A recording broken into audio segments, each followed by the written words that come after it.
নমস্কাৰ মৰমৰ ছাত্ৰ-ছাত্ৰীসকল আমি লাষ্ট ভিডিঅ' দুটামানত অনুশীলন 12.2 অৰ্থাৎ বৃত্ত সম্বন্ধীয় কালিৰ আমি 5 নম্বৰ সমস্যাবিলাক সমাধান কৰিছিলোঁ। সো আজিৰ ক্লাছত আমি অনুশীলন 12.2 বাকি থকা সমস্যাৰ কেইটামান আমি সমস্যাৰ সমাধান কৰিম। মৰমৰ ছাত্ৰ-ছাত্ৰীসকল তোমালোকে সকলোৱে জ্ঞাত কৰোনা মহামাৰীৰ বাবে আমাৰ বিদ্যালয়সমূহ তোমাৰ মাৰ্চৰ পৰা বন্ধ হৈ আছে। আমি স্কুলত শিক্ষাদান কৰিব পৰা নাই। সেই পৰিপ্ৰেক্ষিতত আমাৰ সেৱাই কি কৰিছে আমাৰ সিলেবাছৰ তোমাৰ 30% মান কি হৈছে আমাৰ কৰ্তন কৰিছে। সো যিখিনি কৰ্তন কৰিছে হয়তো তোমালোকে সবে পাই গৈছা কোন কোন অংশ কৰ্তন কৰা হৈছে। মৰমৰ ছাত্ৰ-ছাত্ৰীসকল ঠিক একেদৰে বৃত্ত সম্বন্ধীয় কালি যোনটো অধ্যায় আমি পঢ়ি আছো এতিয়া তাৰো কিছু অংশ আমাৰ কৰ্তন কৰা হৈছে। ঠিক আছে, আমি যোনটো অনুশীলনী 12.2 কৰি আছো সেয়া সম্পূৰ্ণ আমাৰ লাগিব, তাৰ পিছৰখিনি আমাৰ সিলেবাছত নাই, সেইখিনি আমাৰ কৰিব নালাগে। নমস্কাৰ সকলোকে মোৰ গণিত বিষয়ৰ ইউটিউব চেনেল শূন্য দ্য মেথমেটিক্স কৰ্ণাৰলৈ স্বাগতম জনাইছোঁ। কুৱেশ্যন নম্বৰ 6 কি দিছে চোৱা। 15 সেণ্টিমিটাৰ ব্যাসাৰ্ধৰ এটা বৃত্তৰ এডাল জিয়াই কেন্দ্ৰত 60 ডিগ্ৰী কোণ কৰে। বৃত্তটোৰ অনুৰূপ গৌণ আৰু মুখ্য বৃত্তখণ্ডবোৰৰ কালি নিৰ্ণয় কৰা। একদম সহজ প্ৰশ্ন। আমাক এটা বৃত্তৰ ব্যাসাৰ্ধ দিয়া আছে 15 সেণ্টিমিটাৰ আৰু এই জিয়াৰডালে তোমাৰ কেন্দ্ৰত কিমান ডিগ্ৰী কোণ উৎপন্ন কৰে 60 ডিগ্ৰী। অৰ্থাৎ সমস্যাটোৰ কাৰণে আমাৰ r আৰু θ মান দিয়া আছে। উলিয়াব লাগে কি আমাৰ গৌণ আৰু মুখ্য বৃত্তখণ্ড কালি। ডাইৰেক্টলি ফৰ্মুলা এপ্লাই কৰি দিম। আমাৰ ইয়াত পাইৰ মান 3.14 আৰু ৰুট 3 মান 1.73 ব্যৱহাৰ কৰিব দিছে। ঠিক আছে, মৰমৰ ছাত্ৰ-ছাত্ৰীসকল আমি প্ৰশ্নটোৰ পৰা গম পালো আমাক এটা বৃত্ত দিয়া আছে যাৰ ব্যাসাৰ্ধ হ'ল তোমাৰ 15 সেণ্টিমিটাৰ আৰু সেই বৃত্তটোৰ এডাল জিয়াই তোমাৰ কেন্দ্ৰত 60 ডিগ্ৰী কোণ উৎপন্ন কৰে। আমাক উলিয়াব কি দিছে সেই বৃত্তটোৰ অনুৰূপ গৌণ বৃত্তখণ্ডৰ কালি আৰু মুখ্য বৃত্তখণ্ডৰ কালি। ঠিক আছে, সো দুয়োটাৰ কাৰণে আমি ফৰ্মুলা শিকিছোঁ। ডিৰেক্টলি ফৰ্মুলাত আমি এপ্লাই কৰি দিম, আমি মান পাই যাম। মৰমৰ ছাত্ৰ-ছাত্ৰীসকল আকৌ কেইটামান সমস্যা সমাধান কৰোঁতে তোমালোকক কৈছিলোঁৱে যে এনেকুৱা সমস্যা সমাধান কৰোঁতে আমাৰ দুটা টাৰ্মৰ প্ৰয়োজন হয়। এটা হ'ল আমাৰ ব্যাসাৰ্ধ r আৰু এটা হ'ল আমাৰ থিতা বা কেন্দ্ৰত উৎপন্ন কৰা কোণ। মৰমৰ ছাত্ৰ-ছাত্ৰীসকল আমাৰ যিকেইটা গিভেন আছিল দিয়া আছিল সেয়া আমি লিখি ল'লোঁ। ব্যাসাৰ্ধ r দিয়া 15 সেণ্টিমিটাৰ আৰু কেন্দ্ৰত উৎপন্ন কৰা কোণ হ'ল আমাৰ 60 ডিগ্ৰী। সমস্যাটোৰ কাৰণে চিত্ৰৰ প্ৰয়োজন নাই, চিম্পল বুজিবৰ কাৰণে আমি এটা ৰাফ ডায়েগ্ৰাম আঁকি ল'ম। আমাক এটা বৃত্ত দিয়া আছে যাৰ তোমাৰ ব্যাসাৰ্ধ দিয়া আছে 15 সেণ্টিমিটাৰ আৰু সেই বৃত্তটোৰ এডাল জিয়া কেন্দ্ৰত তোমাৰ কি কৰে 60 ডিগ্ৰী কোণ উৎপন্ন কৰে। ঠিক আছে, তো O A B এইটো 60 ডিগ্ৰী আৰু এইটো আমাক দিয়া 15 সেণ্টিমিটাৰ 15 সেণ্টিমিটাৰ। তো আমাক উলিয়াব কি দিছে গৌণ বৃত্তখণ্ডৰ কালি। এয়া চিনি পোৱাই তোমালোকে এই জিয়া আৰু এই তলৰ চাপটো যোনটো আছে ইয়াৰ মাজৰ অংশখিনি হ'ল গৌণ বৃত্তখণ্ড আৰু এই জিয়াৰ ওপৰৰ যোনটো গৌণ চাপ মুখ্য চাপ আছে তাৰ মাজৰ অংশখিনি হ'ল আমাৰ মুখ্য বৃত্তখণ্ড। ঠিক আছে, এই দুটা কালি উলিয়াব লাগে। চ' ইয়াৰ কাৰণে আমি ফৰ্মুলা শিকিছে, চ' ডিৰেক্টলি ফৰ্মুলা এপ্লাই কৰি দিম। ঠিক আছে, চ' ফাৰ্ষ্ট অফ অল আমি গৌণ বৃত্তখণ্ড কালি উলিয়াই দিওঁ। চ' গৌণ বৃত্তখণ্ডৰ কালি ফৰ্মুলাটো আমাৰ কি আছিল যে থিতা বাই 360 অৰ্থাৎ বৃত্তকলাৰ কালি theta by 360 into pi square বৃত্তকলাৰ কালি মাইনাছ এই ত্ৰিভুজৰ কালি কালি ত্ৰিভুজ AOB। ঠিক আছে, এটা ফৰ্মুলা। সো এতিয়া আমি জাস্ট ভ্যালুকেইটা পুট কৰি দিম।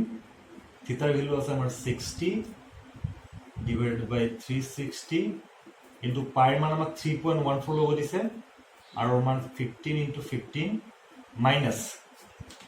আমি থিতাৰ মান বহুৱালোঁ। এতিয়া আহিব আমাৰ ত্ৰিভুজ AOB কালি। ঠিক আছে, ইয়াৰ কালি কেনেকৈ উলিয়াম। জেনেৰেলি ত্ৰিভুজৰ কালিৰ সূত্ৰটো হ'ল আমাৰ হাফ ইনটু ভূমি ইনটু উন্নতি, কিন্তু ইয়াত সেই ফৰ্মুলাটো এপ্লাই কৰিব নোৱাৰোঁ। কিয় নোৱাৰোঁ তোমালোকক মই শিকাইছিলোঁ যে ইয়াত কেন্দ্ৰত কিমান ডিগ্ৰী কোণ উৎপন্ন কৰিছে 60 ডিগ্ৰী। যেতিয়া কেন্দ্ৰত তোমাৰ 90 ডিগ্ৰী কোণ উৎপন্ন কৰিব অৰ্থাৎ আমি ভূমি আৰু লম্ব দুয়োতে পাম, তেতিয়া আমি হাফ ইনটু ভূমি ইনটু উন্নতি ফৰ্মুলাটো এপ্লাই কৰি দিম। কিন্তু ইয়াত কিমান ডিগ্ৰী কোণ কৰিছে তোমাৰ 60 ডিগ্ৰী।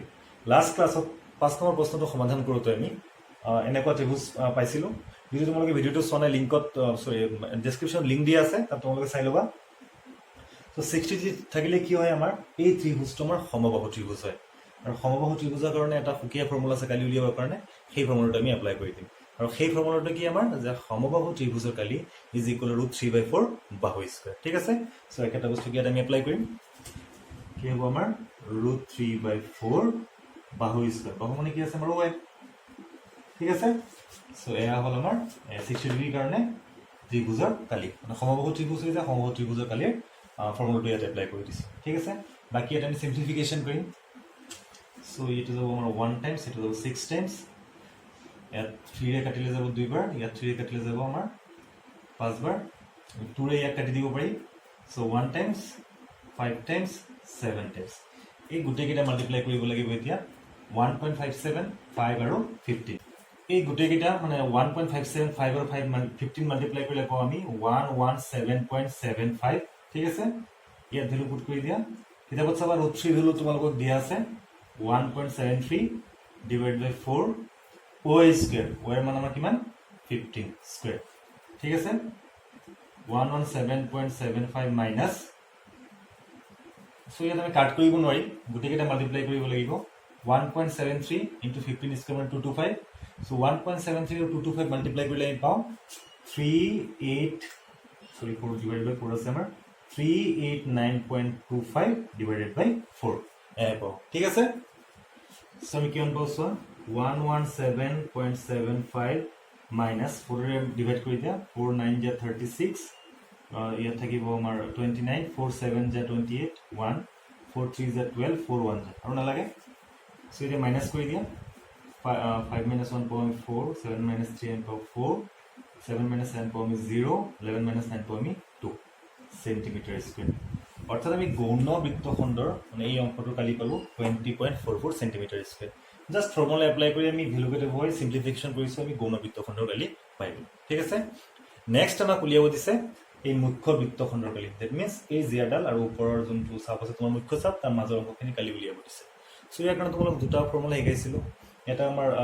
360 মানে সিধা কোণ লৈ পেলাই শিকাইছিলো আৰু এটা আমি সিম্পলি কি কৰিব পাৰি যে সম্পূৰ্ণ বৃত্তৰ কালিৰ পৰা যেতিয়া আমি গৌণ বৃত্তখণ্ডৰ কালি মাইনাস কৰি দিম তেতিয়া আমাৰ কি হ'ব মুখ্য বৃত্তখণ্ডৰ আমি কালি পাই যাম সেইটো ইউজ হ'ব সেই ফৰ্মুলাটোকে আমি ইয়াত এপ্লাই কৰিম ঠিক আছে সো মুখ্য বৃত্তখণ্ডৰ কালি সো কি কৰিলো আমি যে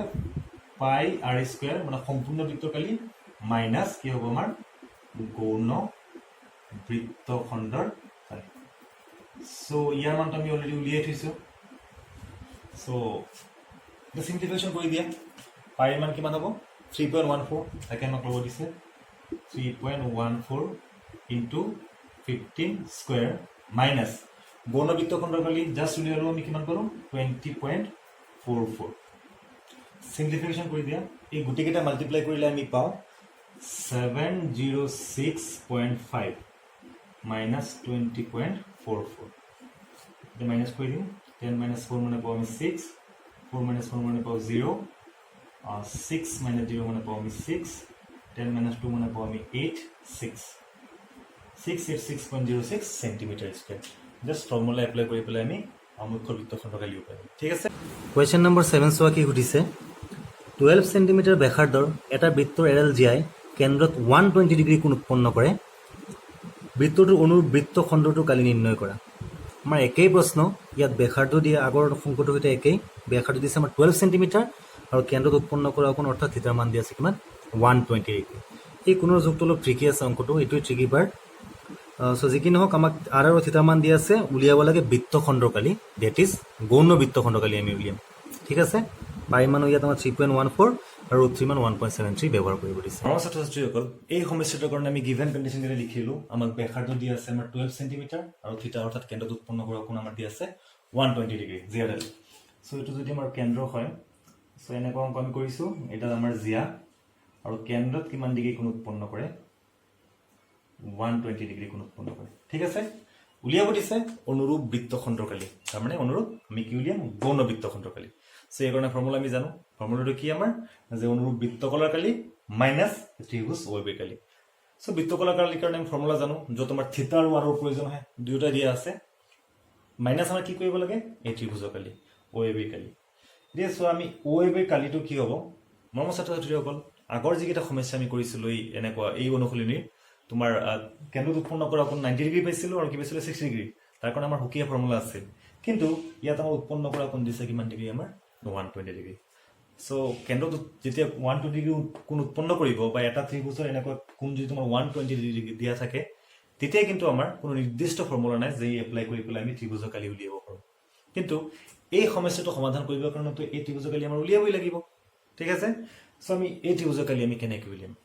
মৰমৰ ছাত্ৰ-ছাত্ৰীসকল যেতিয়া আমাৰ 120 ডিগ্ৰী কোণ দিয়া থাকিব সেই ক্ষেত্ৰত আমি কি কৰিম ত্ৰিভুজৰ কালি উলিয়াবৰ কাৰণে আমি ত্ৰিকোণমিতি এপ্লাই কৰিম ঠিক আছে লগতে আমি জ্যামিতিও এপ্লাই কৰিম জ্যামিতি আৰু ত্ৰিকোণমিতি এপ্লাই কৰি পেলাই আমি OAB ত্ৰিভুজৰ কালি আমি উলিয়াই দিম সো আমি কেনেকৈ উলিয়াওঁ আমি যদি কেন্দ্ৰৰ পৰা এটা লম্ব আঁকি দিওঁ এই জিয়াডালৰ ওপৰত ধৰি লওক চি দিলোঁ তেতিয়া কি হ'ব আমাৰ যে অচিডাল কি হ'ব আমাৰ লম্ব এ বিডাল কি হ'ব আমাৰ জিয়া আৰু অ এ বি ত্ৰিভুজৰ কাৰণে এ বি হ'ব তোমাৰ ভূমি অ চি হ'ব তোমাৰ কি উন্নতি সো আমি হাফ ইনটু ভূমি ইনটু উন্নতিৰ ফৰ্মুলা আমি এপ্লাই কৰি দিব পাৰিম ঠিক আছে এতিয়া চোৱা যদি আমি যোনটো জাস্ট ক'লো যে হাফ ইনটু ভূমি ইনটু উন্নতিৰ ফৰ্মুলা এপ্লাই কৰিব পেলাই এই ত্ৰিভুজৰ কালি উলিয়াওঁ সো ইয়াৰ কাৰণে আমাৰ এ বি যোগ জানিব লাগিব এইটো আমাক দিয়া নাই অ চি যোগ জানিব লাগিব সেইটো আমাক দিয়া নাই সো উলিয়াব লাগিব কি এই ত্ৰিভুজৰ কালি উলিয়াবৰ আগতে আমি এ বি যোগ আৰু অ চি যোগ উলিয়াব লাগিব কেনেকৈ উলিয়াম আমি ইয়াত আমি ত্ৰিকোণমিতি এপ্লাই কৰিম চোৱা আমি জ্যামিতিত পাইছিলো যেতিয়া আমি কেন্দ্ৰৰ পৰা লম্ব এডাল আঁকো তেতিয়া লম্বডালে কি কৰিব জিয়াক সমদ্বিখণ্ডিত কৰিব অৰ্থাৎ কি হ'ব এচি ইকুৱেল টু কি হ'ব তোমাৰ বিচি হ'ব লগতে এই লম্বডালে এই কোণক সমানে দুভাগ কৰিব বা এই কোণটোক সমদ্বিখণ্ডিত কৰিব অৰ্থাৎ যেতিয়া এই লম্বডালে এই কোণ দুটা সমানে দুভাগ কৰিব প্ৰতিটো কোণে হৈ যাব আমাৰ 60 ডিগ্ৰী ঠিক আছে সো ইয়াত আমি জ্যামিতি আৰু ত্ৰিকোণমিতি এপ্লাই কৰিলো এতিয়া চোৱা আমি কালি কেনেকৈ উলিয়াওঁ এইখিনিতো নিশ্চয় বুজি পাইছা যে লম্ব আঁকি দিছো আমি ইয়াত লম্বডালে যেতিয়া কি কৰিব জিয়াডালক দুটা ভাগত ভাগ কৰিব এচি ইকুৱেল টু বিচি হ'ব লগতে এই কোণটোক দুটা ভাগত ভাগ কৰিব এইটো আমাক জিয়া দিয়া আছিল 12 সেন্টিমিটাৰ এতিয়া চোৱা আমাৰ প্ৰয়োজন কি অচি যোগ উলিওৱা ও এচ এটা সমকোণী ত্ৰিভুজ হয় যেহেতু আমি লম্ব আঁকিছো এই সমকোণী ত্ৰিভুজটোৰ এটা বাহুৰ জোখ আমি জানো বাকি দুটা বাহুৰ জোখ আমি ত্ৰিকোণমিতি এপ্লাই কৰি উলিয়াই দিব পাৰিম আমি শিকিছিলো নহয় জানো এতিয়া আমি ত্ৰিকোণমিতি কেনেকৈ এপ্লাই কৰো ও এচ ত্ৰিভুজৰ এই 60 ডিগ্ৰী কোণটো 60 ডিগ্ৰী কোণটোৰ সাপেক্ষে অচি হ'ব ভূমি আৰু এচি হ'ব তোমাৰ কি লম্ব সো অচি যদি তোমাৰ ভূমি হয় ইয়াৰ জোখ আমি কেনেকৈ উলিয়াম এ ও তোমাৰ কি হ'ব অতিভুজ হ'ব সো ত্ৰিকোণমিতি এপ্লাই কৰিলে যে ভূমি আৰু অতিভুজৰ সম্পৰ্ক থকা আমাৰ ত্ৰিকোণমিতিক অনুপাতটো হ'ল আমাৰ কি মনত পেলোৱা অকণ তোমালৈ কি আছিল এ হ'ল আমাৰ cos the cos θ equal to কি হয় আমাৰ b/h